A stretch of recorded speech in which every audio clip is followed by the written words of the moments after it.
Papalabasin ng administrasyon na ako ay isang terorista sa loob at labas ng Pilipinas. Para mailibing ako kasama ang katotohanan kahit saan man ako pumunta. Sinabi na agad sa akin ni Speaker Romualdez na kailangan ko makapag-deliver ng 2 billion pesos kada buwan para sa pagdi-deliver ng male-maletang pera patungo sa bahay ni Speaker. Ang sinabi mismo ni Speaker Martin sa akin na hati sila ni Pangulong Marcos sa perang yon para gamitin bilang bagsakan at imbakan ng pera mula sa mga SOP, collection at deliveries na para sa Pangulo. Huwag mo akong pigilan sa mga insertions ko. Huwag ka nang makialam sa budget. Ang gusto niya ng 50 billion pesos na insertion. Ngunit ang sagot ng Pangulo, humingi ka ng bago or dagdag na insertions.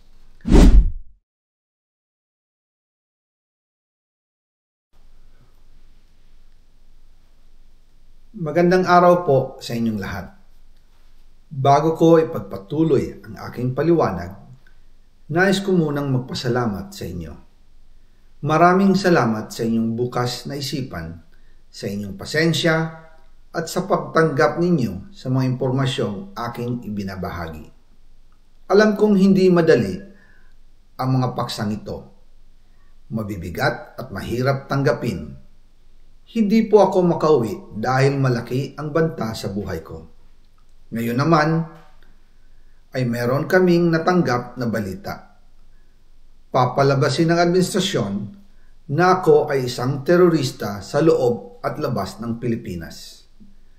Para mailibing ako kasama ang katotohanan kahit saan man ako pumunta.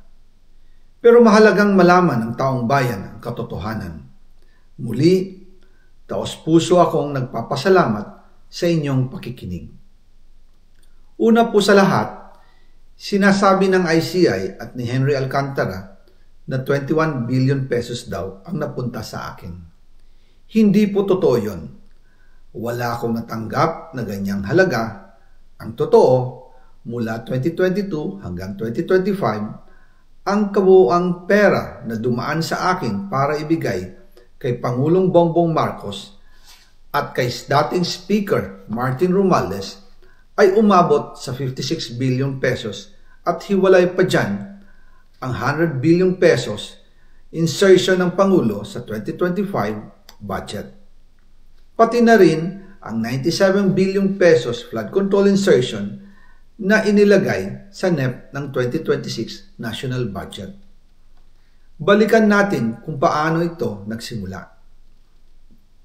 Noong 2022, kakaupo ko pa lang bilang chairman ng House Committee on Appropriations, sinabi na agad sa akin ni Speaker Romualdez na kailangan ko makapag-deliver ng 2 billion pesos kada buwan. Makalipas ang ilang araw, tumawag sa akin si Yusek Bernardo. Sabi niya, kailangan ng tulong ng Bulacan sa problema nila sa baha. Pinapunta niya sa opisina ko sa Kongreso si DPWH District Engineer Henry Alcantara. Sa naging meeting namin ni Alcantara, siya mismo ang nag-offer kung paano ang hatian sa mga proyekto ng DPWH. 22% para kay Speaker Romualdez, 2% para kay Yusek Bernardo at 1% para sa kanya. Doon po nagsimula ang tinatawag nilang deliveries. Ang sistema po ay ganito. Ang mga tao ni Henry Alcantara ang nakikipag-ugnayan sa mga tao ko na sina Paul Estrada at Mark Tiksay.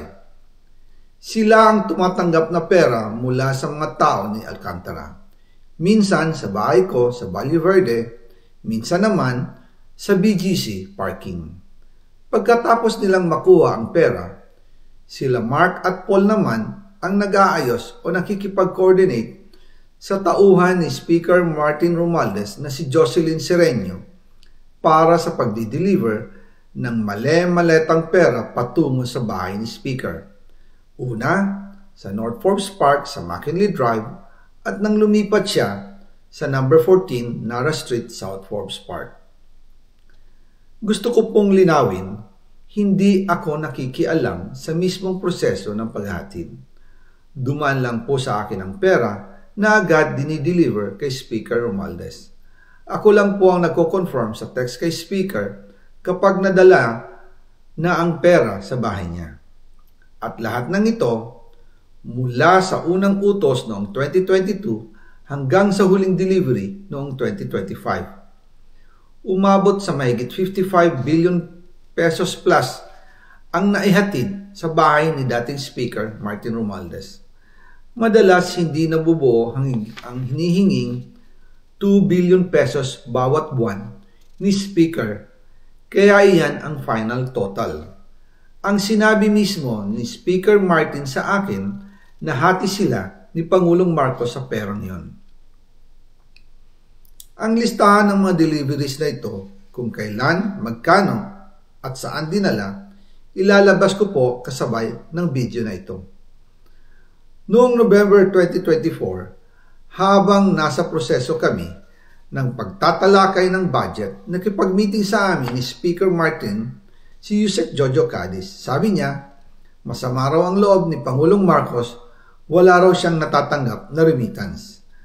At dahil laging napapagalitan si Speaker Martin ang Pangulo mula September hanggang November, inutusan niya ako na mag-deliver ng 1 billion pesos para kay BBM. Ayon pa kay Yusek Jojo, nang ipaalam niya ito sa Pangulo, ang utos sa kanya ng Pangulo ay mag-ingat at siguraduhin si Yusek Jojo lang ang maghahatid. Ang instruction po sa akin ni dating Speaker Martin Romualdez ay dalhin sa number 30 Tamarind Street, South Forbes Park at ibigay kay Yusek Jojo Cadiz dahil ito raw ang drop-off point na malapit sa bahay ng Pangulo.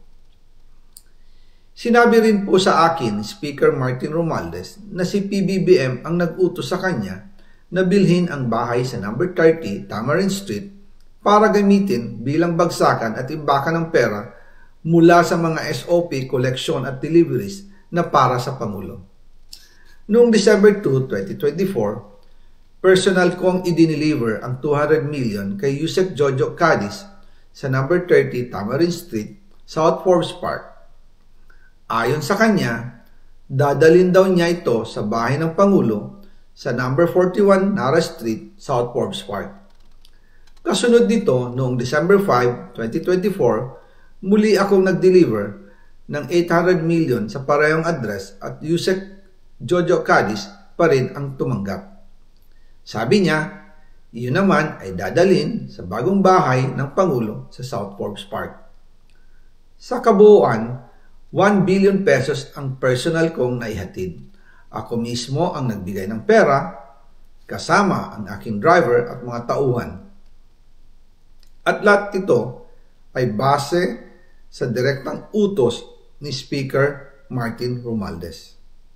At dyan po nabuo ang kabuuang halagang 56 billion na ipinadala mula 2022 hanggang 2025. Pero kahit na na-deliver na ang 1 billion pesos para kay Pangulong Marcos at kahit na naisama na rin sa 2025 budget ang 100 billion pesos insertion sa pamamagitan ng BICAM Committee, ayon mismo sa utos ng Pangulo, nagagalit pa rin daw si BBM.